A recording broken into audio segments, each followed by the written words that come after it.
आप देख रहे हैं खबर दर खबर, जो सबके लिए खबर सबको दे खबर। आज की सबसे पहली खबर यह है कि भिवंडी मनपा के प्रभारी आयुक्त ने सार्वजनिक तौर पर छठ पूजा की मनाही करते हुए इस बाबत 6 सूत्री परिपत्रक जारी किया है। बता दें कि कोरोना प्रसार की रोकथाम के मद्देनजर भिवंडी मनपा के प्रभारी आयुक्त डॉक्टर मंगताड़ा राजा दयानिधि ने छठ पूजा बाबत 6 सूत्री परिपत्रक जारी कर नदी और तालाब के किनारे अर्थात शहर के वराल देवी, तिलक घाट एवं कामवारी नदी के तट पर छठ पूजा की मनाही करते हुए कहा है कि चूंकि इस मौके पर शारीरिक दूरी के नियम का पालन संभव नहीं है, इसलिए छठ पूजा की अनुमति नहीं दी जाएगी। इसके अलावा प्रभारी आयुक्त ने ऐसे ठिकानों पर श्रद्धालुओं की भीड़ रोकने के लिए स्थानीय पुलिस प्रशासन से भी विशेष कदम उठाने को कहा है।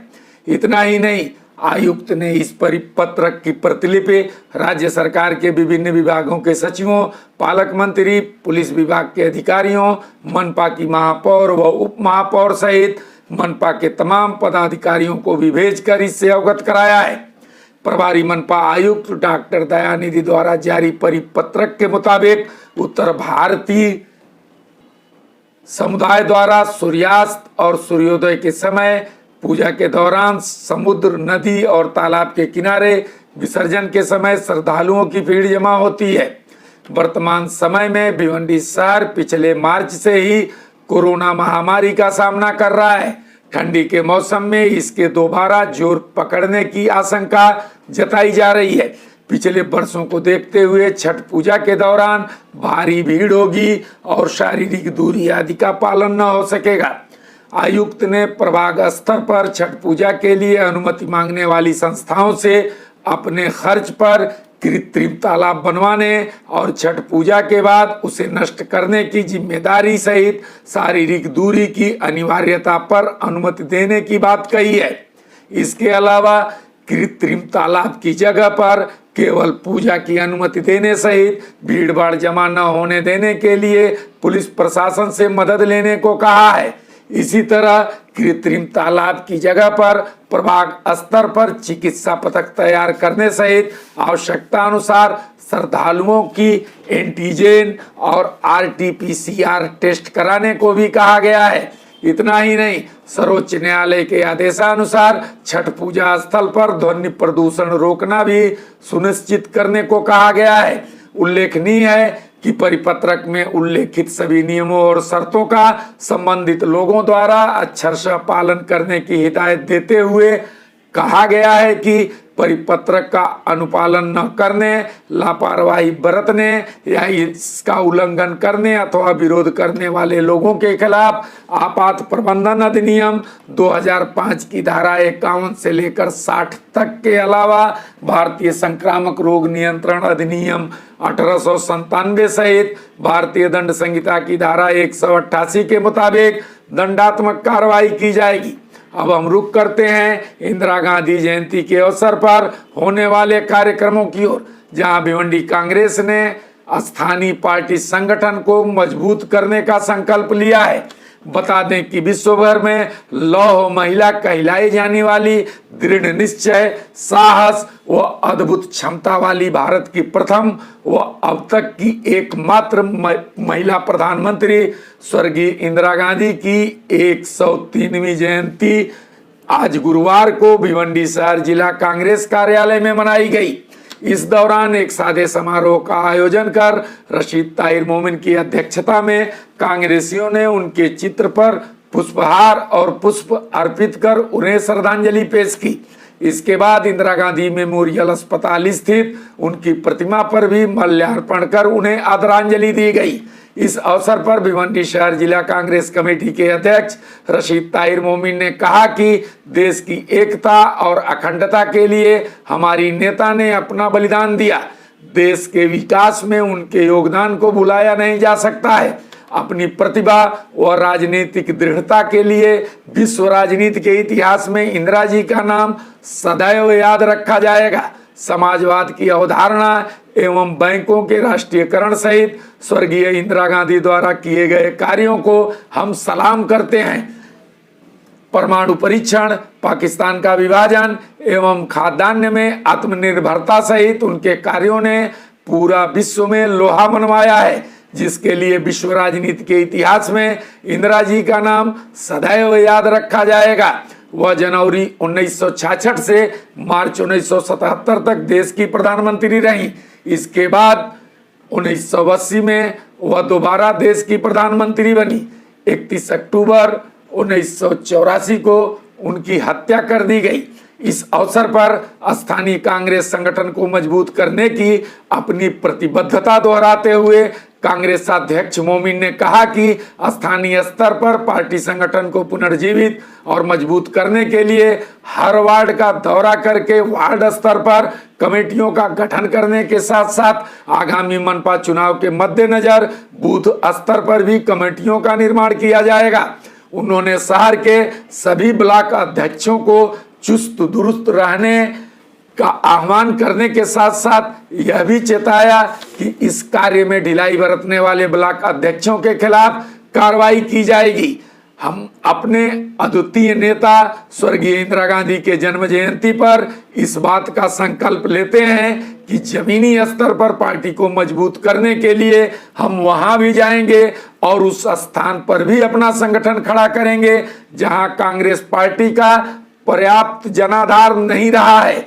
मोमिन ने पद्मानगर और कामत घर जैसे आदि इलाके का उदाहरण देते हुए कहा कि यहाँ पार्टी का कभी भी ठोस जनाधार नहीं रहा है, लेकिन हम अपने प्रयासों और जनसंपर्क द्वारा उन इलाकों को भी कांग्रेसमय बनाने का अधिकतम प्रयास करेंगे जहां पार्टी संगठन का अस्तित्व न के बराबर है। इस मौके पर फजले खान, सोहेल खान, रानी अग्रवाल, पप्पू राका, प्रदीप पाटिल और फाजिल अंसारी आदि ने भी सभा को संबोधित करते हुए पार्टी संगठन को मजबूत करने का संकल्प व्यक्त किया तथा शाहिद सिद्दीकी, रुखसाना कुरैशी, परवेज खान पीके, अर्शी आजमी, आनंदा पाटिल और सलाम शेख आदि सहित दर्जनों कांग्रेसी नेता और कार्यकर्ता मौजूद रहे। इसी तरह भिवंडी मनपा ने भी भारत रत्न स्वर्गीय इंदिरा गांधी को याद करते हुए देश की प्रथम महिला प्रधानमंत्री भारत रत्न स्वर्गीय इंदिरा गांधी की जयंती के अवसर पर मनपा मुख्यालय में मनपा के उप महापौर इमरान खान द्वारा उनकी प्रतिमा पर पुष्पहार अर्पित कर उन्हें आदरांजलि पेश की गई। इस अवसर पर उपायुक्त मुख्यालय डॉक्टर दीपक सावंत, नगर सेवक मदन कृष्णा नाइक, सिद्धेश्वर कामूर्ति आदि सहित मनपा के कई अधिकारी और कर्मचारी मौजूद रहे। इसके बाद इंदिरा गांधी मेमोरियल उप जिला अस्पताल स्थित स्वर्गीय इंदिरा गांधी की प्रतिमा पर भी उप महापौर इमरान खान द्वारा माल्यार्पण किया गया। मनपा के जनसंपर्क अधिकारी मिलिंद पलसुले द्वारा प्राप्त जानकारी के मुताबिक इस अवसर पर मनपा उपायुक्त मुख्यालय डॉक्टर दीपक सावंत, जनसंपर्क विभाग के तुषार भालेकर, फिरोज शेख, ओमकार पवार, सुनील यादव, प्रमोद पठारी और सफाई विभाग के मुकादम रमेश सालवी आदि मौजूद रहे।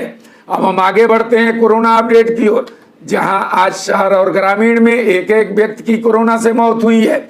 इसी तरह शहर में आज 10 नए मरीज मिले हैं तो 17 मरीज ठीक भी हुए हैं। ग्रामीण में भी आज केवल 6 नए मरीज मिले हैं और 12 मरीज ठीक हुए हैं। इस तरह शहर में कुल मरीजों की संख्या 6132 और ग्रामीण में 6840 सहित भिवंडी इलाके में अब कुल कोरोना के मरीजों की संख्या बढ़कर 12972 और मृतकों की संख्या 562 हो गई है। मालूम हो कि शहर में अब तक मिले कुल 6132 मरीजों में 340 की मौत और 5627 ठीक हो चुके हैं तथा 165 मरीजों का उपचार चल रहा है, जबकि भिवंडी ग्रामीण के 6840 मरीजों में 6524 ठीक हो चुके हैं। 222 की मौत के अलावा 76 मरीजों का उपचार चल रहा है। अब हम आगे बढ़ते हैं मनपा से जुड़ी खबर की ओर, जहां लोगों ने मनपा प्रशासन पर गलत ढंग से इमारत तोड़ने का आरोप लगाते हुए आज जमकर बवाल काटा। बता दें कि यहां के बारकिया कंपाउंड के घर नंबर 1170 पर बनी ग्राउंड +1 पतरा सेट वाली इमारत के निवासियों का कहना है कि बिल्डर लॉबी के दबाव में जगह खाली कराने के लिए जबरन इस इमारत को C1 श्रेणी में डलवाकर मनपा प्रशासन को मिसगाइड करके इसे तुड़वाने का कुचक्र रचा जा रहा है। जबकि इस इमारत वासियों द्वारा कराए गए स्ट्रक्चरल ऑडिट में इसे C2B श्रेणी में रखा गया था, लेकिन घालमेल के जरिए इसकी श्रेणी में बदलाव कराकर इस इमारत को तोड़ने की साजिश रची जा रही है। इस इमारत के रहने वालों ने इस इमारत का थर्ड पार्टी स्ट्रक्चरल ऑडिट कराने की मांग करते हुए कहा है कि मनपा प्रशासन के थर्ड पार्टी ऑडिट के बाद ही कोई कदम उठाए। थर्ड पार्टी ऑडिट में इस बिल्डिंग को जो भी श्रेणी वास्तविक होगी वो हमें मंजूर है, लेकिन इमारत को C1 श्रेणी में रखना बिल्डर लॉबी की साजिश का एक हिस्सा है। आइए देखते हैं इस इमारत के खिलाफ हुई कार्रवाई का दृश्य और उस पर लोगों की प्रतिक्रियाएं। एक्चुअली स्ट्रक्चर इंजीनियर ने बिल्डिंग की ऑडिट रिपोर्ट दी है, रिपेरेबल रहते हुए रिपेयर कर सकते हैं। इसके अंदर कॉरपोरेशन ने इनकी कोई बात सुनी नहीं और ना कोई भी तरह का उसके बाद कोई नोटिस दिया गया और डायरेक्ट आके तोड़ने की कार्रवाई शुरू की है। उनका बोलना ये है कि बोले तुम्हारे इंजीनियर ने रिपोर्ट वापस ली है, जबकि एक मरतबा स्ट्रक्चर ऑडिट होने के बाद रिपोर्ट वापस नहीं होती है, क्योंकि उसने खुद का बोला वापस नहीं ले सकता है, एज पर कोर्ट का मामला है। तो इन्होंने ये सब देखते हुए भी एक गलत काम किया है। मतलब आपका बोलने का मतलब है कॉर्पोरेशन जो भी कर रही है ये कानून तौर पे गलत है। इनको दबाव में आगे इनको जो है तो टाइम देना चाहिए था। अगर जो भी रिपोर्ट थी इनको बुला के इनको बोलना चाहिए तुम्हारे इंजीनियर ने स्ट्रक्चर ऑडिट रिपोर्ट सबमिट की थी, उन्होंने ये रिटर्न लिया है, ये बताए इनको, बताने के बाद फिर जो भी कार्रवाई थी कार्रवाई करने का था। हमारा बोलना कार्रवाई करना हमको रोकना नहीं है, मगर जो एज पर कानून है वो करना चाहिए, जो उन्होंने किया नहीं है। आपको क्या लगता है इसके अंदर बिल्डर लॉबी का हाथ है? इसमें कुछ पॉलिटिकल, इनका बोलना कुछ पॉलिटिकल हाथ है इसके अंदर। पॉलिटिकल लोग जो है यहाँ का जो अपने आप को डिप्टी मेयर बोलता है, अपने आप को नगर सेवक बताता है, उसका बोलना है कि मैंने जगह खरीदा हूँ, मेरी राजनीति है, मेरा राजकारण है, मैं जो चाहूंगा वही होएगा और ये बिल्डिंग को मैं तोड़ के बताऊंगा और यहाँ बना के बताऊंगा। हमारा बोलना है उससे, अगर तू नगर सेवक है या डिप्टी मेयर है तो यहाँ पे आना, और कौन जगह खरीदा है, कौन सा बिल्डर लिया है वो आके हमको बता।